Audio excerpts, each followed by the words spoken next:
नमस्कार, TM24 में स्वागत है आपका। आज का जो मुद्दा ये है कि क्या बीजेपी जो है वॉशिंग मशीन है क्या, कि या वो अपने आप को गंगा समझती है बीजेपी, कि किसी को भी ले आके उसको साफ़ सुथरा कर देंगे।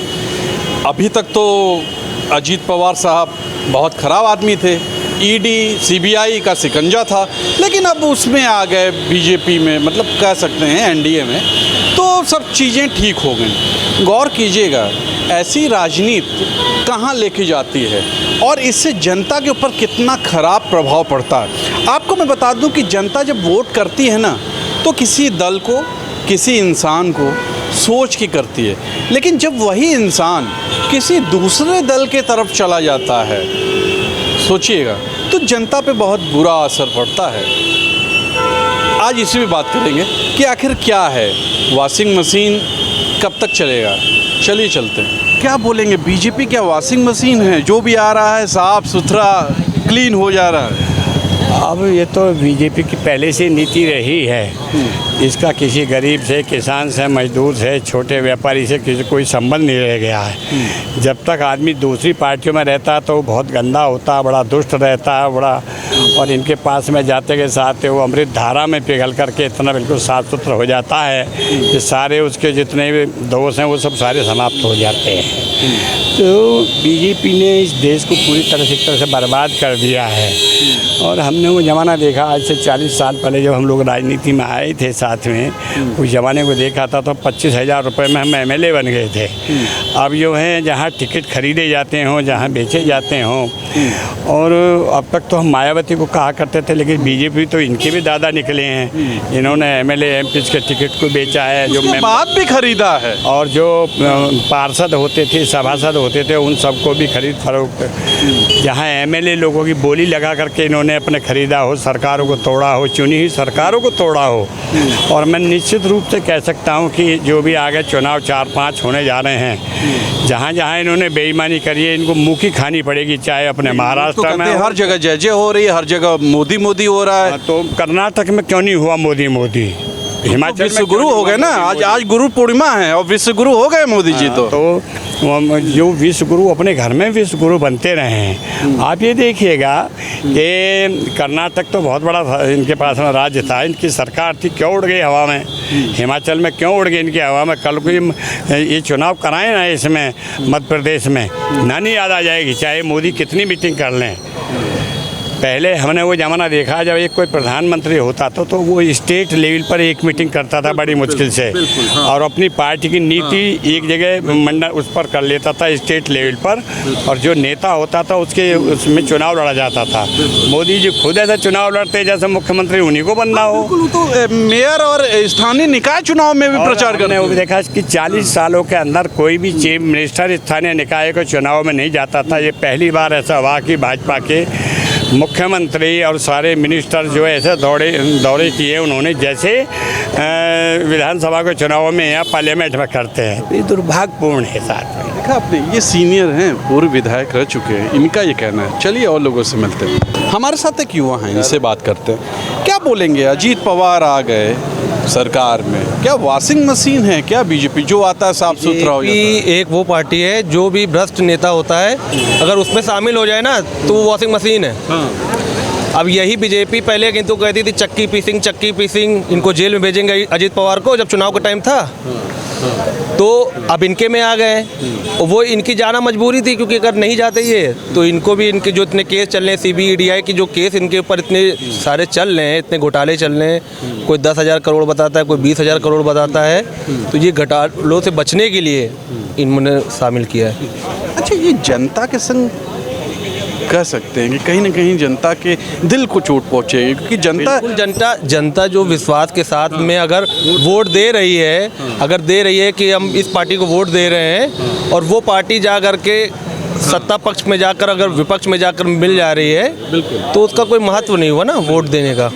और वोट अगर हम आपको दे रहे हैं, हम चाह रहे हैं कि आप एक ऐसे नेता हैं जो हमारे प्रदेश को, हमारे देश को आगे ले जाएंगे, हमारे समस्याओं का कुछ निवारण करेंगे, कुछ सोचेंगे, इस सोच के तो हम वोट आपको दे रहे हैं। अगर उस सोच में अगर हम वोट दे रहे हैं, उसके बाद में अगर पार्टी बनती नहीं बनती है, पर आप नहीं बनती है, तो जा कर के विलय कर ले रहे हैं, क्योंकि आपको ईडी सीबीआई के नोटिस आ रही है, धमकी आ रही है विपक्ष से, तो आप जा करके उससे मिल जा रहे तो जनता का ही वो हुआ, विश्वासघात कर रहे हैं आप। अच्छा, क्या लगता है आपको मध्य प्रदेश में जैसे पिछली बार इन्होंने गेम खेला था, पर इस बार नहीं हो पाएगा वो समीकरण जो पिछली बार का था ध्रुवीकरण, वो इस बार हिंदुत्व का कार्ड इनका चलने वाला नहीं है। आपने कर्नाटक में देख ही लिया है, हनुमान जी भी वहाँ से जा ही चुके हैं। अब हनुमान जी भी जो चाह रहे हैं कि इनकी विदाई 2024 में लग रहा है कि होनी तय है, लग रही है।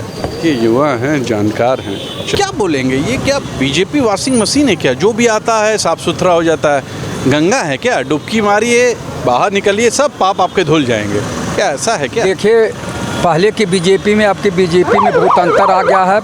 अब बीजेपी के भी चाल चलित और चेहरा बदल चुका है। चूँकि जो आप अजीत पवार जी की बात कर रहे हैं, अभी 3 बार आए, 3 बार गए, चौथी बार फिर आए हैं शायद। तो ये क्या है?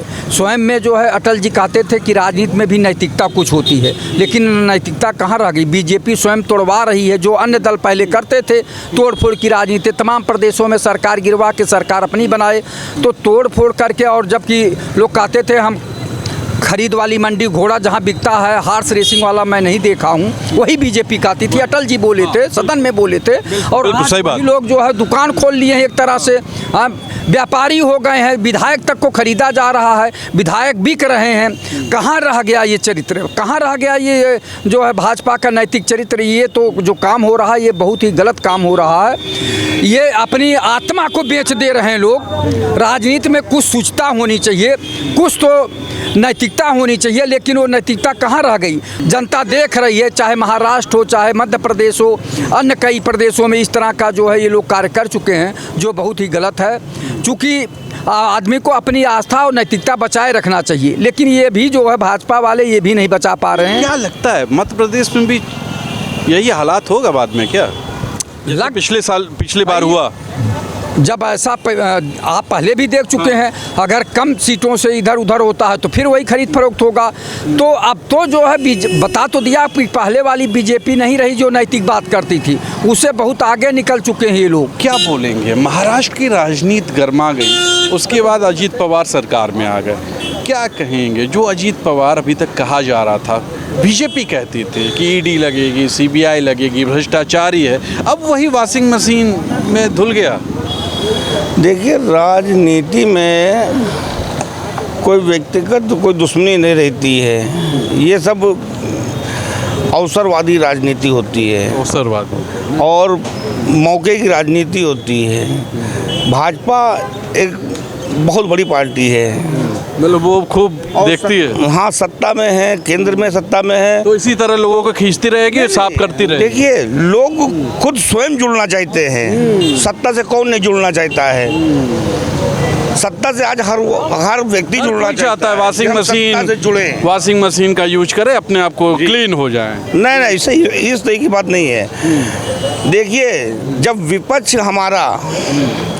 विपक्षी लोग 16, 17, 18 दल मिलकर के सभा कर रहे हैं, प्रेस कॉन्फ्रेंस कर रहे हैं, एकता का परिचय दे रहे हैं, तो अगर कोई भाजपा के साथ जुड़ जाता है, देखिए, देख लीजिए, ये भी सोच है, सही बात है। मतलब आदमी चाहता है क्लीन होना, उसके बाद सीबीआई वीबीआई का डर होता है ना भाई, क्लीन होना, गंगा नहाना चाहता है। इसमें क्लीन की कोई बात नहीं है, इसमें क्लीन की बात नहीं है। इसमें देखिए, सत्ता की बात है।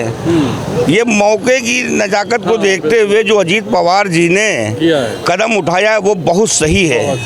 अगर वो कदम ना उठाते तो आज अंदर होते, वो एनसीपी, पूरी एनसीपी सुप्रिया सुले के हाथ में चली जाती, शरद जी दे देते। मेहनत चचा के साथ भतीजा कर रहा है, और जब पार्टी की कमान देने की बात आती है तो पुत्री मोह, ऐसा नहीं चलेगा। जो मेहनत कर रहा है आप उसको ध्यान में दीजिए, पुत्र मोह पुत्री मोह नहीं चलेगा। राजा का बेटा राजा नहीं बनेगा। ये भी एक बात है, ये भी जनता की राय है। सुना आपने? जनता के संग विश्वासघात है कि नहीं? ये जनता के साथ विश्वासघात है। जनता ने आपको विपक्ष में बैठने का मौका दिया था, विपक्ष में बैठ के जनता की आवाज़ को बुलंद करते, कि जनता की आवाज़ को सामने लाते और सत्ता को मजबूर करते कि विपक्ष की बात को मानते और जनता की सेवा करते। हमें तो डर ये हो रहा है आने वाले समय में जो शरद पवार जी की चाणक्य नीति है, जो महारत उनके में हासिल है, क्योंकि बगैर उनको, आपको मालूम है उनका राष्ट्रीय महासचिव भी साथ में गया हुआ, जो विश्वास पात्र था, वो शरद पवार के साथ, उनके साथ नहीं अजीत पवार के साथ गया है, वो अजीत शरद पवार के कहने पे गए हैं। ये जो मेरी अपनी बुद्धि है, हमें लग रहा है कि कल पूरी की पूरी भाजपा ही बनाएंगी मुख्यमंत्री, जो सिंधे जी मुख्यमंत्री किनारे हटेंगे और भाजपा और अजीत पवार मिलके सरकार चलाएंगे। ये रणनीति है। और वॉशिंग मशीन ये पूरा देश जानता है, पूरा देश जानता है कि जब जब सत्ता से दूर रहता है कोई भी हो, जब सत्ता में आता हो तो क्लीन हो जाता है, सत्ता के बाहर रहता है तो वो उसके ऊपर ईडी सीबीआई जितनी भी है। बीजेपी के ऊपर ज़्यादा आरोप लगे हैं। नहीं देखिए, हम भारतीय जनता पार्टी की बात, हम सत्ता की बात कर रहे हैं। सत्ता भारतीय जनता पार्टी की नहीं है, सत्ता भी एनडीए की है। एनडीए की, ठीक है, एनडीए की, भारतीय लेकिन जनता पार्टी ने। कमान तो बीजेपी के हाथ में मानी जा सकती है। भाई कैप्टन है, कैप्टन तो बीजेपी है। कैप्टन नड्डा जी हैं, और नड्डा जी अपना हिमाचल हार चुके हैं, कप्तान अपना राज्य हार चुके हैं, इसलिए ज़बरदस्ती उनको संभाले हुए हैं। जब तक के इस देश के नौजवान, अल्पसंख्यक, दलित नहीं एक साथ होंगे, तब तक के देश में 2024 परिवर्तन नहीं होगा, क्योंकि आज पूरे देश में सफाई। चलिए एक अलग हट के सवाल, क्या लगता है एमपी में क्या स्थितियां होंगी, मध्य प्रदेश में? मध्य प्रदेश में हनुमान जी का डंडा चलेगा, जो कर्नाटक में चला जय बजरंग बली। बजरंग बली उसके साथ हैं जो ईमानदार छवि के लोग हैं, जो ईमानदारी से देश और राज्य को चलाना चाहते लेकिन हैं। पिछली बार की तरफ फिर यही काम करेंगे, ये खरीद फरोख्त। नहीं, तो जैसे आपने कर्नाटक में देखा है कि खरीद फरोख्त का मौका ही नहीं दिया जनता ने, 150 सीटें लाए हैं, तो कहाँ से खरीद लेंगे? वही यहाँ होगा मध्य प्रदेश में। ये आम जनता है, सब जानती है और बहुत जानकार है, सोचिएगा ज़रूर। आज का मुद्दा यही था कि क्या वाकई सत्ता में आने पर आप वॉशिंग मशीन में गए हुए समझते हैं अपने आप को, या गंगा नहा लेते हैं, क्या सोचते हैं? आज के लिए इतना ही, सोचिएगा ज़रूर। कैमरा पर्सन विक्की विश्वकर्मा के साथ तुषार शर्मा का नमस्कार।